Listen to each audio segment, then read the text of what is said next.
Aujourd'hui, sur notre plateau, on reçoit M. Brault, président cofondateur de Opération Père Noël. M. Brault, merci d'avoir accepté. Merci de m'accueillir sur votre plateau, M. Terrien. Bien, c'est rien. 1994, le début de votre histoire, 25 ans déjà. Racontez-nous un peu le cheminement, comment ça a commencé. Wow. L'origine d'Opération Père Noël, c'est vraiment...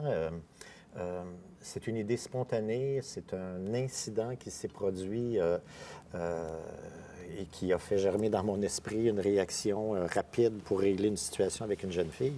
J'étais à l'époque, en 1994, on était en novembre, j'étais chef de service dans un centre, un foyer de groupe pour des enfants au Centre jeunesse de Montréal, à Verdun.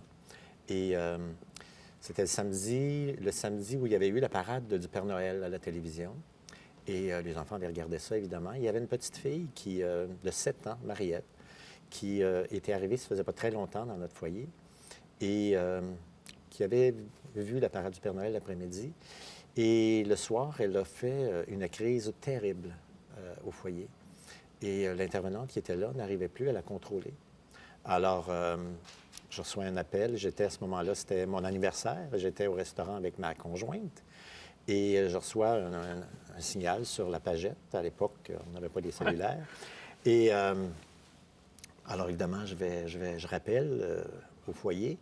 Et l'intervenante me dit Marie-Ève fait une crise terrible, elle mord tout le monde, elle garoche les choses, elle brise, elle pleure. Elle est inconsolable et je ne peux pas l'arrêter.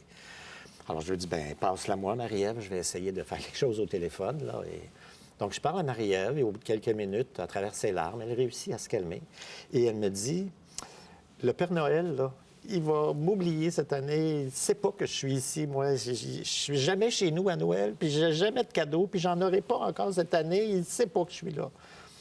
Alors là, ni un ni deux dans ma tête, je lui dis, écoute, Marie-Ève, moi, je suis très ami avec le Père Noël. C'est un de mes amis intimes. J'ai dit, il n'a jamais oublié des enfants dans mon foyer de groupe. Mais il y a une condition pour faire ça. Il faut absolument que tu écrives au Père Noël. Il faut que tu écrives une lettre.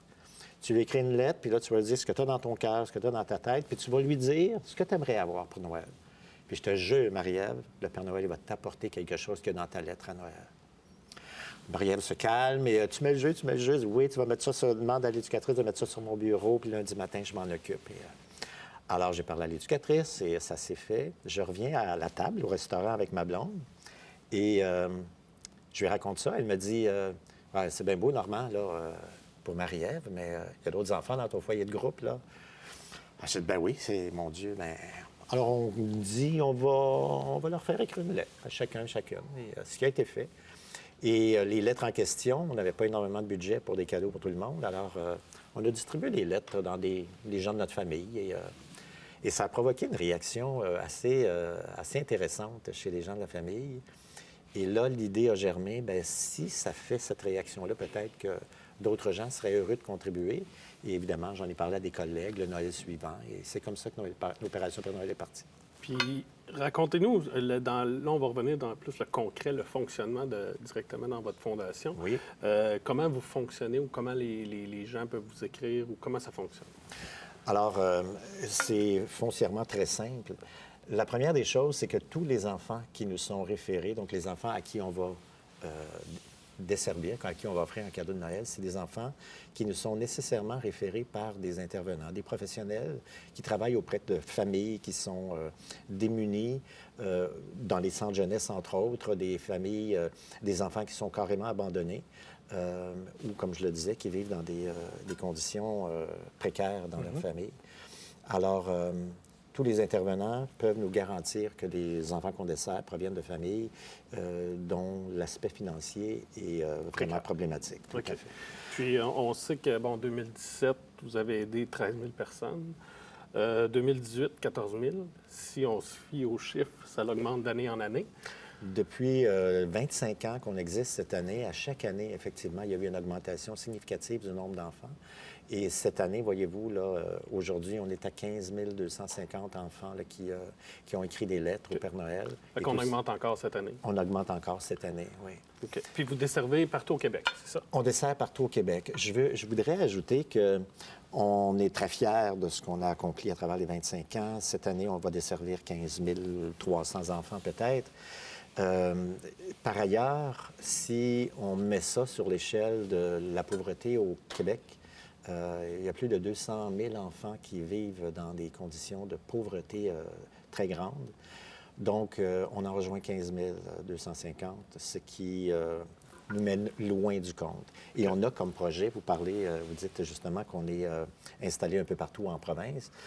Effectivement, on voudrait installer des cellules dans différentes régions. On travaille sur ce projet-là actuellement. Et on veut avoir des gens dans chacune des communautés qui vont prendre en charge le concept d'Opération Père Noël pour l'installer, rejoindre des gens dans leur communauté, autant des donateurs que des enfants à desservir. Bien, écoutez, je tiens juste à préciser, étant donné que le temps des fêtes arrive très proche, on est presque à la fin. On invite les gens à aller sur votre site Internet pour justement voir le fonctionnement, pour peut-être que l'an prochain, les gens peuvent s'impliquer. Mais une chose avant de quitter, je me demandais si premièrement, vous allez rester avec nous. Bien sûr. Puis deuxièmement, le Père Noël est passé ici. Alors, ma TV vous offre un petit cadeau à remettre à une personne de votre choix. Au Père Noël. Merci, c'est très gentil. Monsieur Brault, merci. Merci, M. Terry.